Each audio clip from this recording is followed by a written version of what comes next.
and Jam. I'd love to welcome you all. It's my absolute pleasure to welcome Juliet Barratt of Grenade here today. A big round of applause. Thank you so much for coming in today to see us. Tell us, for those of the audience who haven't, well, they'd have to be blind and deaf if they haven't heard about Grenade over the last how many years. Tell us, how did you start the business? Hello, everyone. Sorry for people over that side. I don't really want to spin around, so I'll probably just face this way.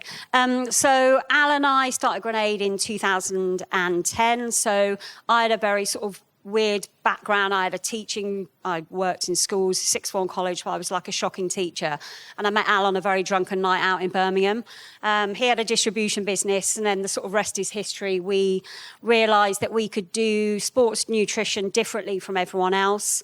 So we started Grenade, we started buying up the IP, protecting like all the names and whatever else. And, you know, people always say about starting a business, you know, it's not day one. It was like the 10 years before that sort of helped us to get to where we were. So basically Grenade started as a result of a very drunken night out in Birmingham back in 2003. And what was your first product? So we wanted to be the Red Bull of sports nutrition. So we only ever wanted one product. So we started with a weight loss product because we thought, actually, you can feel that working.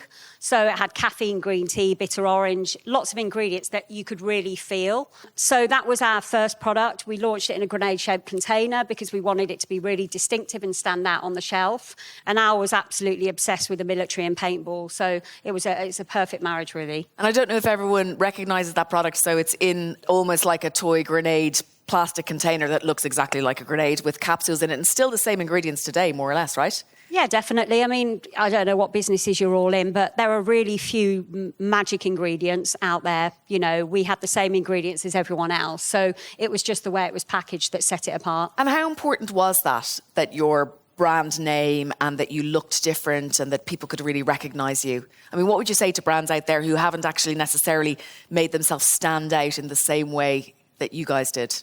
Oh, I think it's key. I think consumers are sort of bombarded with products now. And unless you literally have seconds to grab their attention. So by having something that's distinctive, it stands out. And I always call it the twat factor. You don't want to confuse consumers. If they don't know what you are, you've got so many call outs on the packaging and it's just not clear, they get turned off and they go and buy something else. So standing out was really, really important to us. And it sounds really creepy, but there was a little bit of Al and I in all of the products because we were a bit weird, to be honest with you. And I think that personality is key, and that's what gets consumers buying your brand because it resonates with them and they buy into the founders. Weird in what way, I have to ask? Oh gosh, you just don't want to know. Okay. Definitely not. Now we all really want to know, don't we? Psychotherapist out there would just have an absolute field day, but I think, you know, what goes on in our heads is best stay in the Okay. So you launched the Grenade product, the original one in the Grenade, and how quickly did you know that you had something that had traction? I mean, when we launched, this was like a second business together. So we thought we could retire and do it from wherever we were in the world. So I remember launching with CLF and Tropicana, two like distributors. And we were sat in Florida and we were watching the sales because you could log in and see what like the data was. And like nothing was selling. And we were thinking, oh, fuck, you know, we've just put all of our money into this product and it just wasn't selling. So we realised very early on that we couldn't have it as a hobby and we needed to get back to the UK and really make it work. So very early days, it looked great, but it just wasn't selling. It was really BodyPower in the NEC, which was sort of 2-3 months after launch, when we got noticed by GNC in the US.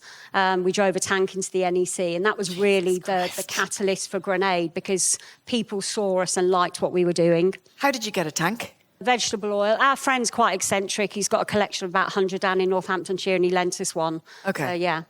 Wow, okay. Yes, you do. So I think that's really, really interesting. So you had the product, it wasn't really selling, and you're thinking, okay, we can't just do this for anyone in the world, we have to be there. There seems to be a difference between businesses that just maybe tick along gently or that you approach differently, or you approach gently and you don't necessarily have a tank and your packaging might be fairly similar to all the other queues in the similar category, and what you've done, which is basically, all in. We're buying up all the IP, we're buying up all the website addresses, we're buying up all the names. I mean, you even spent, I think, 50 grand, didn't you, in the very early days? What was that purchasing? Yeah, so when we launched, we only wanted one product, like the weight loss product. So we bought grenadefatburner.co.uk and .com. But then we realised that to be a credible brand, we actually had to have more than one product.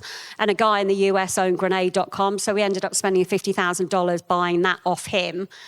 We did this whole, we're a really small UK brand. And he was like, oh, yeah, that's fine. And then obviously what it turned out to be, I think he was a bit pissed off. He didn't charge us a lot more money. But again, that's one of those conversations that we probably should have had at the beginning. Where do we want this brand to go? That brand stretch, and sort of set ourselves up for that growth. But you did know that you wanted to grow a brand that was going to sell to Cadbury's, right? Tell us that story. Yeah, so I mean, it wasn't arrogant, but I think, we wanted to set a really sort of strong goal for us. And I remember saying to Al, we want to sell this to Cadbury's one day. And, it's weird that it did actually happen. We sold to Cadbury's owners. So we have this product, and you go back from the States and you drive the tank into, what was it, the sports? The NEC BodyPower it was. BodyPower in the NEC. And then things started picking up. And how many years before you had your first inflection point and your first I think you said to me before that 2014 was the first time that you got investment, and then you brought the bars out after that. So what was that first chunk like before the 2014 bit? Yeah, I mean, do you know what? In hindsight, and I'm a big believer in everything happens for a reason, I think that was probably the best fun because there was so much to go at and we didn't really have any wins there. So we had a great product, it looked great. We were starting to get traction in the UK. We started to bring out more products. But, everything was a fight. We had to fight for new listings. We had to fight to get marketing space. We had to save money to put an advert in the US. And, every win then was such a, wow, I can't believe we've done that. And I used to do all the invoicing. So I've still got like the first Word document, like 001, bearing in mind I'm like rubbish on a computer. It was like 10,000 grenade units to like this distributor. And like we just used to do everything ourselves. And we set ourselves targets. So I want to sell 10,000 units this month. Then it was like 20,000. Then it was 50,000. And, I think it was those benchmarks that really, when you look back on it, you think, do you know what, we did really well. So what size was the business? I mean, what was the revenue tracking at before you got your first round of investment? An 18 mil valuation for the first investment in 2014. And then that was Grove Point Capital, which were like pseudo-private equity, really super nice guys. And actually, they just loved what we were doing. But, we didn't put any cash in the business. It was all cash out. And again, in hindsight, I wouldn't change anything. But, we sold a majority at that point because that's the only investment that they did. And in hindsight, that probably wasn't the right thing to do because we didn't need the money. We were just a bit flattered. Okay, so you ended up then with a minority stake? Yep, that's right. Only just, but still it sort of changes the direction of travel. Okay. And so then what changed after that? Because after that then, and just want to bring people on the journey so because you're probably all imagining your own business and thinking, how do you grow a business that gets sold to Mondelez for 200 million? Like, what are the steps on the journey? So at this point, there's a range, isn't there, of sports nutrition products that look totally different to any of the sports nutrition products out there, because your white space was not looking like a scientific sports nutrition brand, right?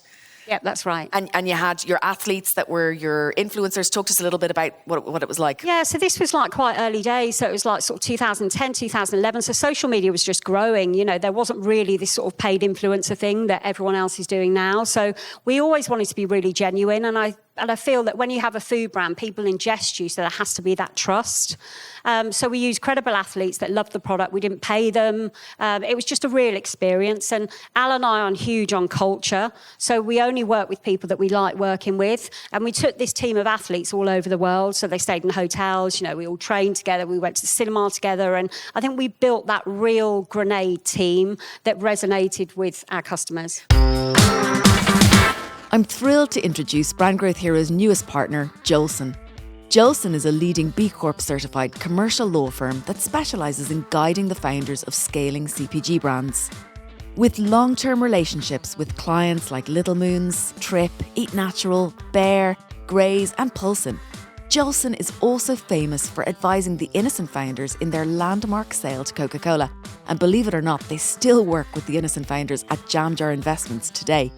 I'm especially impressed by how Jolson sets founders up for long-term success and by their commitment to championing female founders. Recently, I asked one of Jolson's managing partners, Paul Chappie, a tough but crucial question. Should co-founders discuss, right from the start, What happens if one of them wants to leave the business? Absolutely. I mean, with any joint venture, that's what a sort of co-founder relationship is. You've got to be very clear from the outset as to what each party is bringing to that business. Look at the skill sets, look at the time commitment. I often see founders coming where, one founder might have a full-time job. They're still getting the same amount of equity. And you can see immediately that there's an imbalance in that relationship that they either haven't looked at or are ignoring. And eventually that will come home to roost. So I think the key thing is to look at, what are we bringing? What is that future going to bring? What are the things that, if I have to go and look after kids or have to emigrate somewhere, what's going to happen to this business? What happens to my equity? All those questions need to be thought through, discussed, and contractually you can then just draft those provisions into that contract and set that relationship on a firm footing. Huge thanks to Brand Growth Heroes podcast sponsors Jolson. Now let's get back to the show. We were talking about this in the coffee shop before we came in, but what really strikes me, I talk a lot about value proposition and coherency, and anyone who's doing mini MBA at the moment will know I keep banging on about it all the time. But you guys had this, target market. You decided that your brand was going to look like this. It filters through the packaging, the marketing, the way you were as people, everything you did. You banged a drum really loud visually, and in everything you did. How did you know to do all of that? It was that gut feeling. And I think because Al and I were so hands-on, I'm a bit sort of OCD control freak, not weird, turning cans around and stuff, but every piece of marketing material went out, I checked it, and everything was completely on brand. And what we never wanted to do, we always wanted to stand out, but we never wanted to offend anyone. I think there's a difference, isn't there, between that? So, if you think of that, is it FC UK, their French Connection or whatever, they did a really good job of sort of having that tug-of-cheek sense of humour, but not actually offending anyone. Yeah. And that's what we wanted to do. So everything was fully targeted. We focused. We knew what we wanted to be. We knew what we wanted our consumers to see us as, and we never deviated from that. And the consumers at that point, they weren't bodybuilders the way you described it? Small pants. Small hands, that's a completely different show. So they were just everyday weightlifters? Yeah, so, everyone always says about the grenade journey, and I think timing has so much to play. So, we were right place, right time. If we'd have been 5, 10, 15 years earlier, it wouldn't have been, I hate the word success, but it probably wouldn't have grown as it did because the market wasn't there. But protein was becoming a lot more normalised. People liked that men's six-pack look. They wanted to look lean, blokes wanted to look like it, girls wanted their partners to look like it. So it was right place, right time. And, we launched in a recession. So actually people couldn't afford to go out, but what they were doing was investing in what they looked like. So they were going to the gym and they wanted to look good. So protein bars or whatever, the Gymshark crowd, it all grew at the same sort of time. Okay, so it was a wave and you were kind of democratizing protein in nutrition for people who just wanted to be everyday athletes. Yeah, definitely. And I think, some of the big boys like Weetabix were doing protein cereals. They were actually educating people on the benefits of protein. So it was an easier conversation for us to have with the buyers. The fact that, we had a protein bar, for example, because they understood the value of protein and the proposition of that category.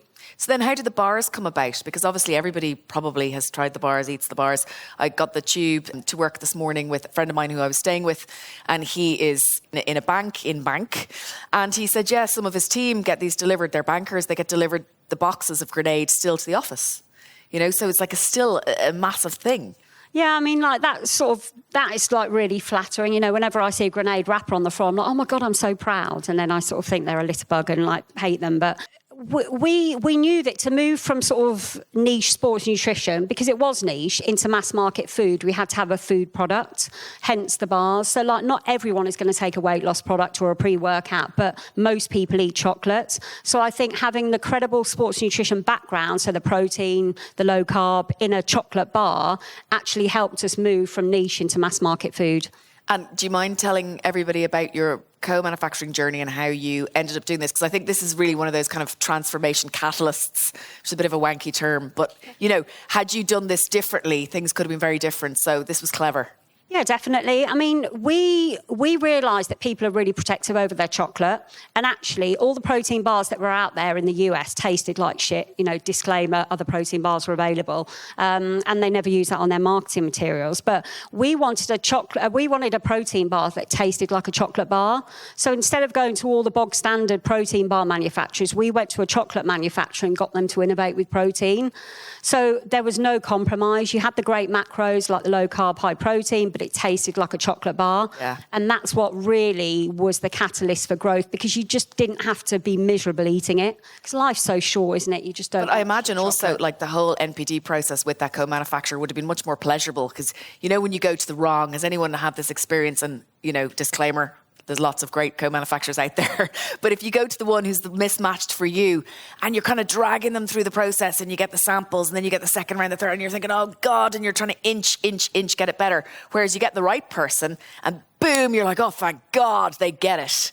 Yeah, definitely. But I still think it's like a long journey. So we definitely had the right manufacturer, but we still had 27 different varieties to get the first carb killer flavour, because either because we're perfectionists, but we wanted it to taste amazing. So we weren't going to settle for anything. But it makes that process, which can be really arduous, much more enjoyable if they're on board with you. Yeah, and they understand chocolate and how to manufacture it. Does, going back to your thing about being a control freak, those 27 versions, what was that like for you? I mean, were you like, okay, no, it's still not right. It's still not right. Yeah, I mean, to be honest with you, Al did most of that. Okay. But, you know, we had protein before and we were tasting unflavoured chicken protein, which was absolutely fucking horrendous. So, you know, a chocolate bar was a walk in the park compared to that. Okay. And so you launched that. Did it just take off straight away? Compared to like the weight loss product, yes. I mean, we did a really good job of getting retail listings. So we started to get listings in like Tesco's and whatever else. And I think because we proved concept in the retailers before with like the sports nutrition products, when it came to a chocolate bar, they were much more willing to list us. So Al and I always wanted to under-promise and over-deliver. That was our mantra, really. So we never bullshitted anyone. We told them how it was. We said what we were going to do. We always did what we were going to do. And we always sold more than we said we were going to. So that made us a good brand to work with. And was there something interesting about the source of business from a shopper perspective? Were you surprised? Were they surprised when they saw people, you know, who weren't just looking for sports nutrition, but they were like swapping out of chocolate for a particular reason? Was that a thing? Yeah, I mean, like to start off with, we did go into the sports nutrition aisles, but actually the sports nutrition buyers wanted to keep us there because obviously they were selling like wildfire. Yeah. But then we wanted to be in mass market food, so we wanted to be in the confec aisle and we wanted to be till point. So there was a bit of a battle internally sometimes with the retailers to get us listed in the right places. But wherever we were listed, we spiked basket spend. So we used to do a lot in convenience and in petrol stations. And, you know, we got the data from, I can't remember if it was Rontech or one of the others, but we were actually spiking basket spend because people were going in and buying like 3, 4, 5 different grenade bars. God, it's like every buyer's dream, every category director's dream, really, isn't it? That's amazing. So what was team like at this point then? So who did you have and when did you hire and how did you work the whole people thing? Yeah, so I think recruitment is really tough. So when we had the first round of private equity investment in 2014, I think the headline was Grenade got investment, Alan Jules and 4 cats, because we had such a small team. They made us put an FD in, and Alan we're like, fuck that, we don't need an FD. It's just going to get his big calculator out and tell us that we can't spend any money. But actually, he was one of he's the CEO now. He's been in the business for like 10 years. And he was great because he actually did the bits that Al and I didn't want to do. And he could answer all the private equity questions that freed Al and I up to go and grow the brand and, you know, do all the fun stuff. You know, we didn't really give a shit about the numbers. You know, the sales would come. And that sounds like really a bit blasé, but I think if you start focusing on the numbers, then you make really bad decisions because you drop the price or you do offers. And, you know, we never wanted to do that. So ours was always a focus on brand building and not on the numbers. Okay, that's really interesting. What does that mean for price promotion? Yeah, I mean, we obviously had to do some, but we never did any sort of deep price promotions, and we tended to add value. And we worked with retailers and gave them exclusives on flavours and things as opposed to constantly dropping the price. So we never ever traded on price. Okay, clever. So what about then other team members? Because I'm thinking about people here, you know, at an earlier stage of their journey and they're thinking, when do I invest? You know, are they going to pay for themselves? That's a really scary thing to have to shell out, you know, whether it's 60, 80 grand on people. How did that journey go for you guys? And what advice do you have? When we first started, we employed a graphic designer from the local college. I think he'd just graduated. I remember giving him a £5 bus fare to get home after his interview. He came with a Lego CV, and now he's the head graphic designer. Again, he's been there throughout the whole journey. And we gave this guy, Rob, a job that we really liked, and he's head of operations now. So we employed, that cultural fit was so important because you spend so much time with these people. You don't want to work with knobs. It's as simple as that. We might have to cut that bit out. But No, leave it in. I think one person with the wrong attitude can really change the culture in a business, and that can have a negative effect on everyone. And, we always, I think it was Sir Richard Branson, we went to an event once, and he said, well, the people with a 1 or 2 cultural fit, so as in rubbish, you're never going to employ. The 9s and the 10s you're going to employ. It's the 7 and 8s that you have to question, because you might be able to sort of mould them, but they could be really damaging in that role. So, yes, we employed people that we liked, but as the business grew and we needed like category managers and data managers, we had to recruit on skill set. So we needed to make sure that they really got the Grenade journey. And how did you lead those people, like in terms of culture, and leadership and values? And is that something that you took seriously? Did it just happen?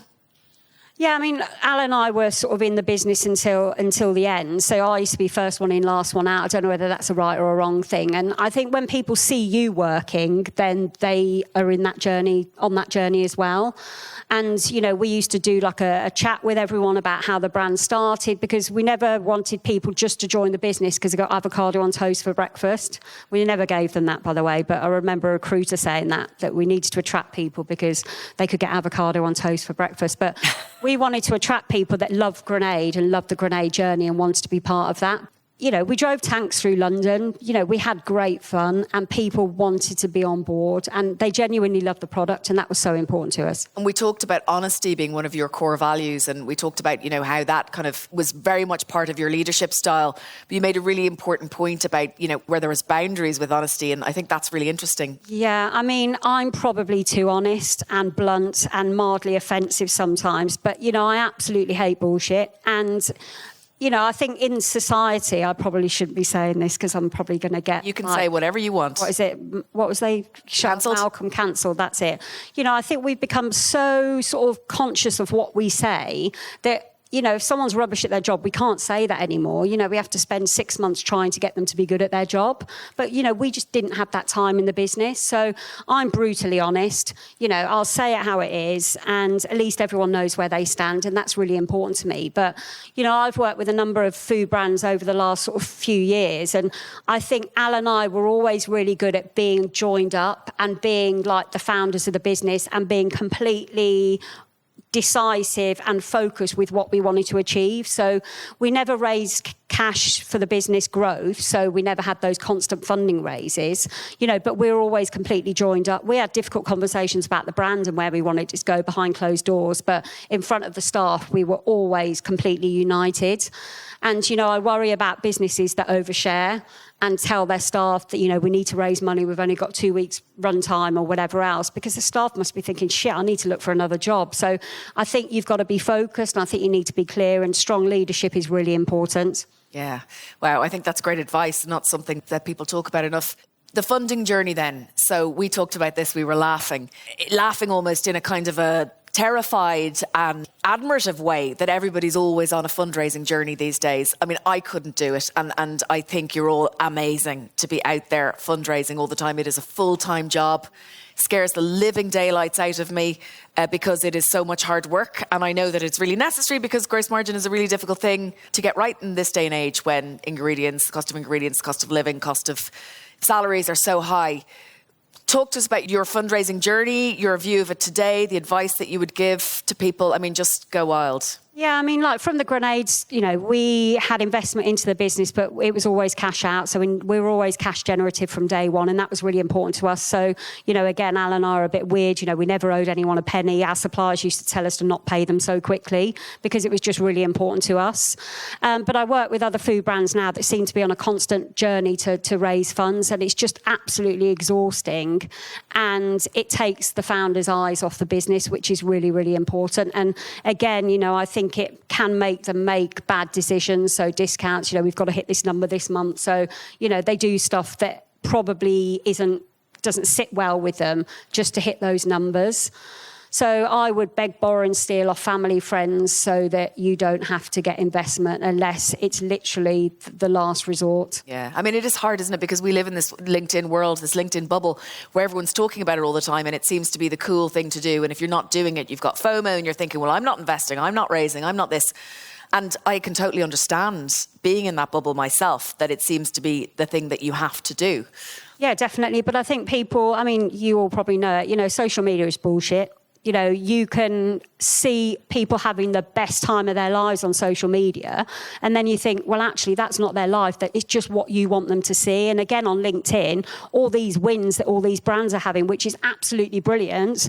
But, they never say if they're generating cash or they're loss making. They don't tell you that sort of stuff. So, just be on your own journey. What other people are doing is great, and that's what they're doing. But, what happened for us in Grenade, that's just my story. It doesn't mean it's going to be the same for you guys. Just be on your own journey and just be comfortable with what you're doing. If you want to give something a go, do it. If you don't want to do it, then don't do it. Don't make anyone do anything that you don't want to do or you don't feel comfortable with. God, that sounded like a therapy session. I'm so sorry. It's great. It's what we all need, isn't it? A bit of therapy. One last big question, then we'll open up to the floor. There's this term that I think bothers both of us, which is this term of like a lifestyle business. Are you a lifestyle business or are you going to be a challenger brand and scale and grow? And I always feel that it's almost mean to call something a lifestyle business because, excuse my French, don't usually swear in the podcast. Fucking hell, what's a lifestyle business? We're all still working our asses off, right? Just because it's not scaling in the same way. But there is a mindset shift, isn't there? Or a different mindset. If you're going to grow something and scale it to sell for 200 million to Mondelez, you're going to do it differently. And what are those things in terms of risk averseness, in terms of the people you hire, in terms of the money that you're willing to spend, in terms of the kind of like the focus? How is that different compared to a business that's just growing steadily, slowly? What do people need to change in order to be that business that absolutely scales the hell out of it? Yeah, I think it's how you set yourselves up, and it's an honest conversation you need to have with founders or, if you've got a co-founder, a partner or whatever, is, what do you want this business to be? Because decisions that you make day one might have an impact 5 years down the line, like with IP, trademarks, whatever else. And, it's not really a lifestyle business, it's a business for life. And that sounds even cheesier, but there is nothing wrong with having a business that gives you a really good salary and a good lifestyle. It doesn't always have to be something that you're going to exit for a ridiculous amount of money. And again, if it's more of a business for life, you don't probably want to take as many risks as you would have done if it was an investable business. There we go. So imagine you do, though. Imagine everyone's here looking at you going, God, that's what I want. I mean, that is what I want. What do they need to be ready to do internally, like in terms of that shift, in terms of that courage? What do they need to be ready to do? Everything. So you need to sell your soul, and this work-life balance is absolute bollocks. Al and I didn't take a day off for 4 years. We didn't have kids. Everything we had went into the business. We didn't take a salary. And if we'd have tried to dip in and out of it, then I just don't think it would have worked. So we did all the marketing. We went to all the meetings like this, and we did absolutely everything. If there was an opportunity for a new supplier, a new country, we said yes to it, and we made it happen. So we literally did sell our souls to the business, and I wouldn't change any of it, but it was a full-time commitment. Yeah, and it's something that I suppose everybody needs to be aware of. I sometimes, have conversations with founders and they're wondering why they haven't got the same traction as brands that are growing more quickly. And you think, well, they're not necessarily being fair to themselves because they're not comparing like for like. They're not comparing, potentially, they're not the perfect TED team of, we had Teddy on yesterday.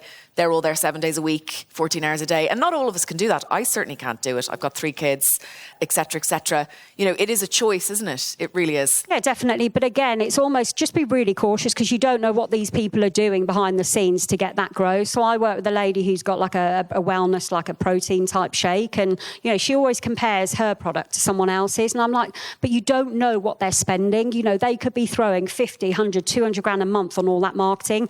If you do that, then you might get the same results, but she doesn't want to do that. So just be happy with what you're doing. Exactly. And make conscious, active choices rather than, being in that awful grey part where you don't know whether you want to do this or you want to do this. Make some conscious decisions. This is brilliant. Just a few quick fire questions.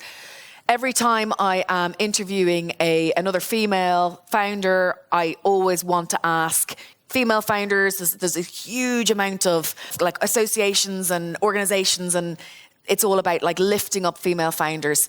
Do you have a view on that? Where do you sit on that? I do, but I'm going to get into trouble. I actually feel really sorry for blokes because they seem to be the massively underrepresented category. You know, it seems to be that if you shouldn't get singled out for being a woman, it's a really fucking hard journey, whether you're green, blue, black, male or female, and everyone deserves credit. So I'm never really active on any women in business forums or anything like that because, you know, I just think hats off to anyone, male, female, like I said, green, blue, black, that's got the balls to start their own business, and everyone should get the same opportunities and the same support. Really fabulously honest view, and thank you so much for sharing that. We would love to open the floor to questions. Is that okay? We've got the lady with the sunglasses on her head. Would you like to stand up? Let's go for it. Thank you so much. I have a more, I guess, personal question. I'm also on a husband and wife business journey. We're still pre-launch, so reality hasn't really kicked in. But everyone around us seems to be concerned about our relationship when business actually starts. How did you overcome challenges? Oh, well, Alan and I got divorced, so I don't know whether that answers your question. But do you know what? Actually, we're still great friends and we've got like joint businesses together, but we were absolutely fucking amazing at running a business together. We were absolutely shit at being husband and wife. And what we ended up doing is, like at the weekends, going off and doing our own thing. So would I marry him again? No, and he definitely wouldn't marry me. Would I run a business with him again? We have got businesses, and I definitely would. I mean, the advice, I'm probably the worst person to ask, considering it was a massive failure, but I think, you know, we talked about work all the time. We didn't have kids. So when we went home, we talked about work. When we went to work, we talked about work. So it's almost just having those boundaries, I think, and making sure that you've got that time where you don't talk about work. Brilliant. Thank you so much. The next person, would you mind just introducing your brand and who you are, just to give yourself a little bit of, very quickly, your name and your brand so we can all follow you on Instagram? Yeah, I'm Tara, and my brand's called Neuroathena, and it's a caffeine-free brain-fueled drink. Thank you very much. In August. Thank you. And the next person, okay, gentlemen here, please stand up and tell us who you are and what brand you're from, because otherwise, when are you going to get your little moments of fame? Hi, thank you. I'm Shakil. I'm from Agra Foods. We do a range of Indian sauces. So thank you for the authenticity. I think that's the key thing here. We obviously, we go in retail and we speak to buyers and so on.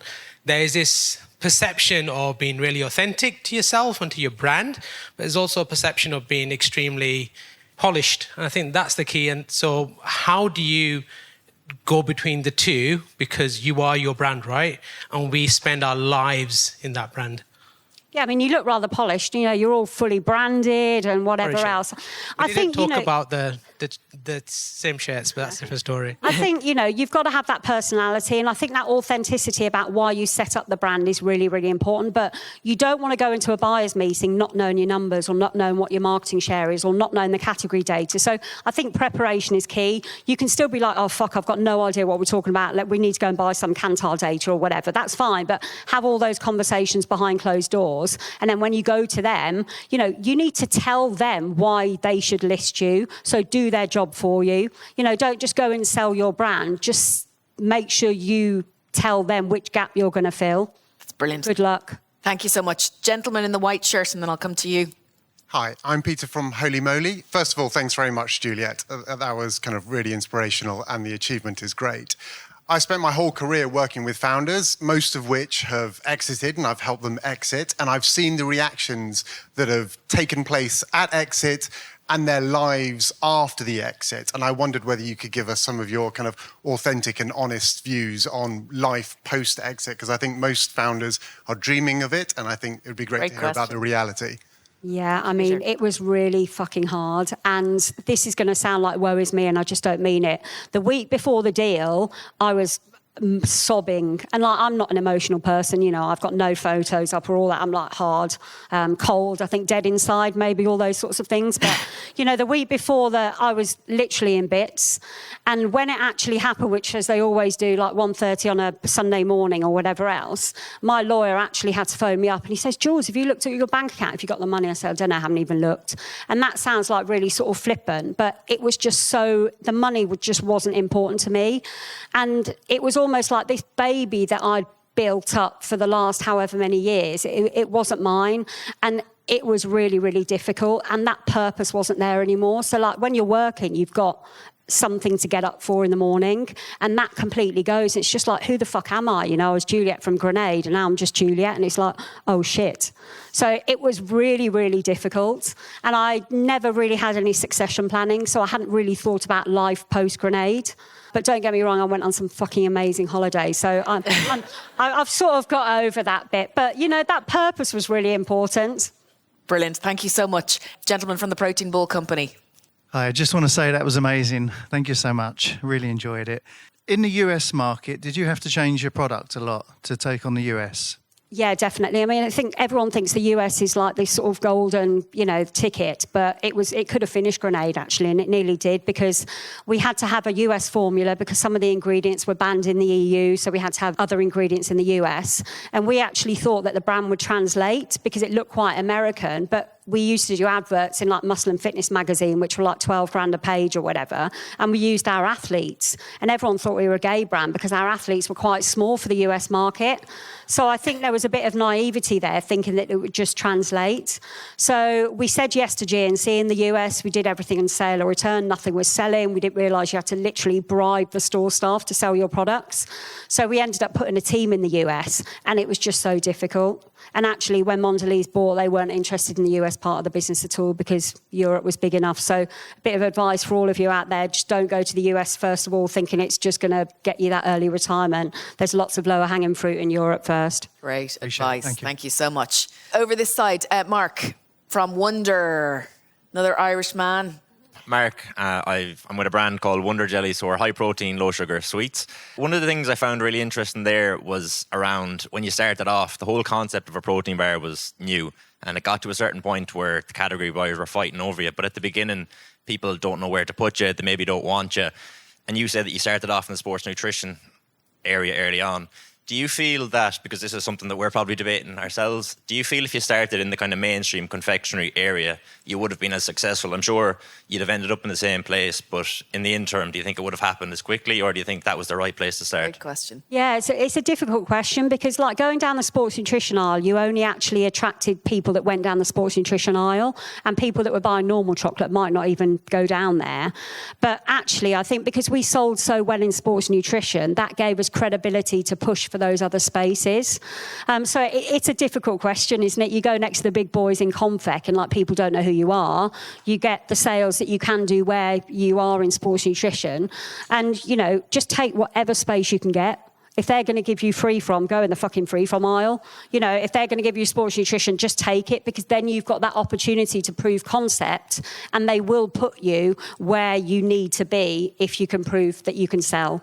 Just take anything you can. That sounds really wrong, doesn't it? No, it's great. Highly recommend you nab Mark for some samples if you can. Wonder jellies, they're really yummy and they're full of protein and no sugar. Boom. There you go, Mark.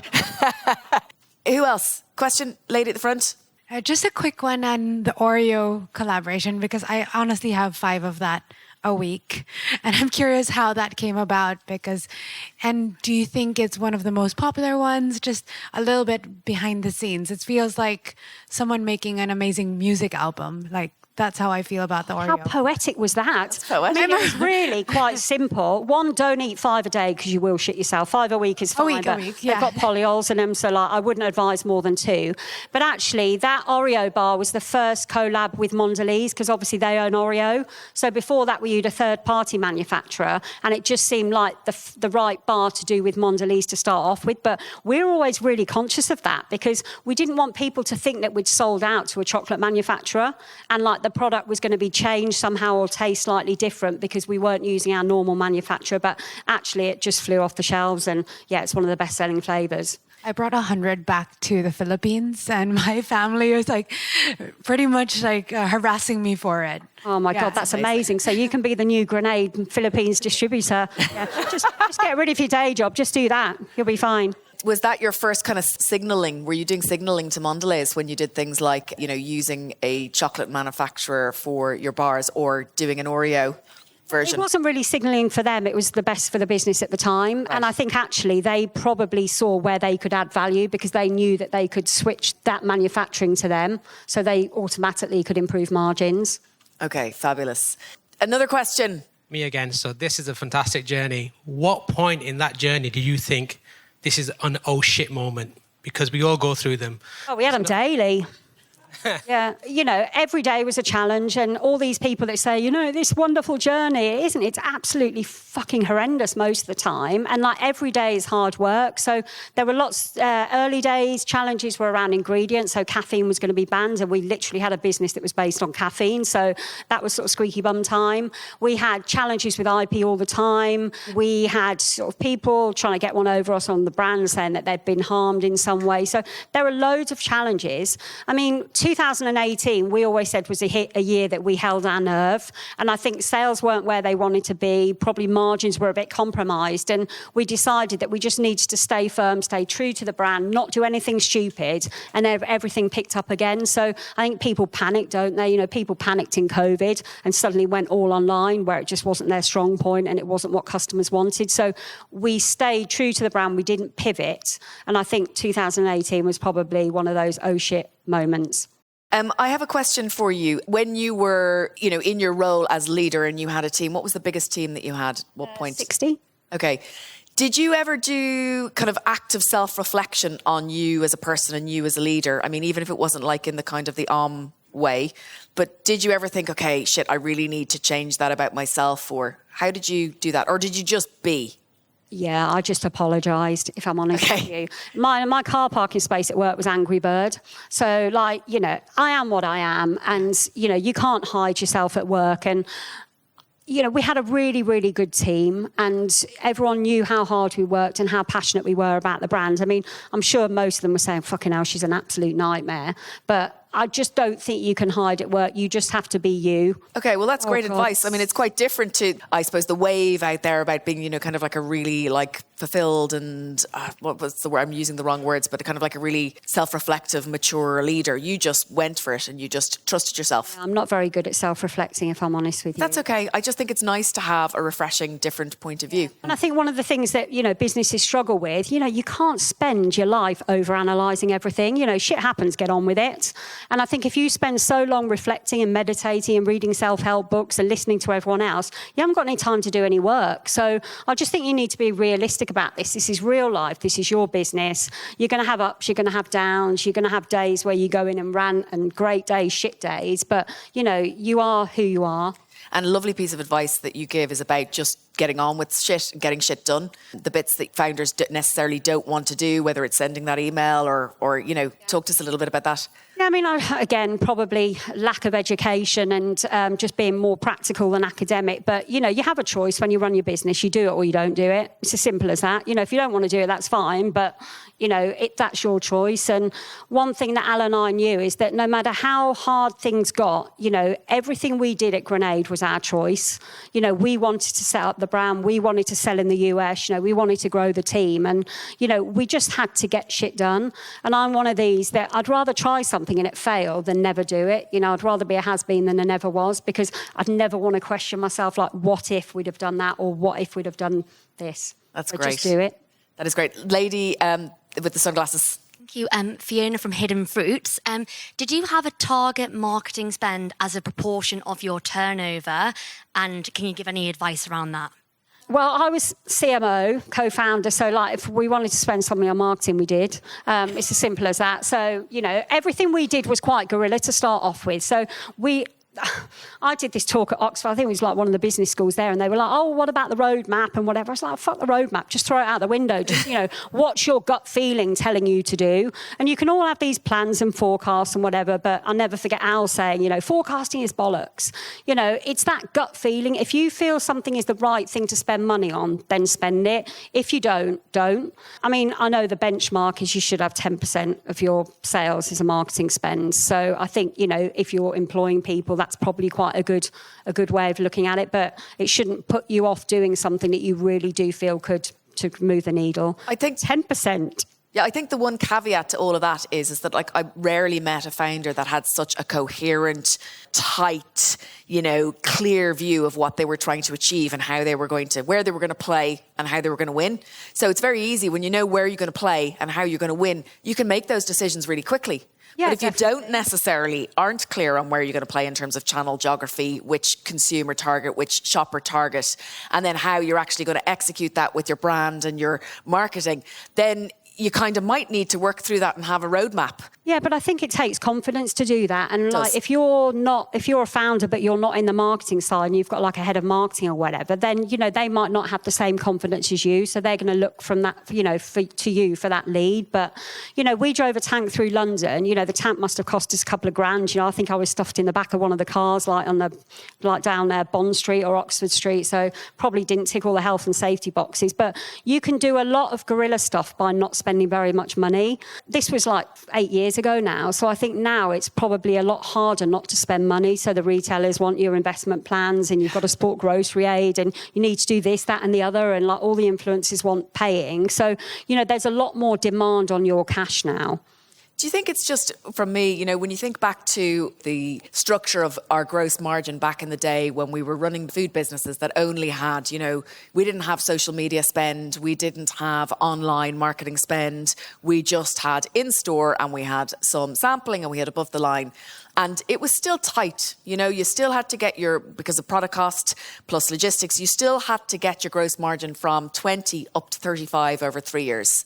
How in God's name is that possible in food and beverage today when ingredients cost more, logistics costs more, energy costs more, and then you've got all of these expectations in terms of, you know, marketing spend on so many more channels? You know, is it just way tighter and we should just be expecting that? Or should we be only working in product categories where the cost of product is much, much lower than categories where it's really high? I think if you focus on a category just because the margins are better and it doesn't resonate with you, then it's probably a bit of a waste of your time. I think you should only do what you're passionate about, but it just means you have to be smarter.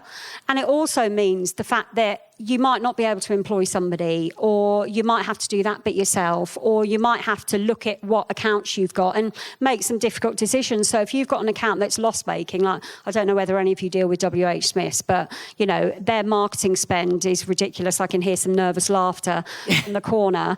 You know, if you break even in WHSmith, you are doing really, really well. But people see, oh my God, you know, I've got WHSmith's listing. But it takes balls to actually say, do you know what, I can't deal with them anymore because it's just not giving us any sort of return. So it's just looking at your accounts and making sure that you're not busy fools. Okay, and how important is looking at those numbers back a fag packet and making sure that it all works?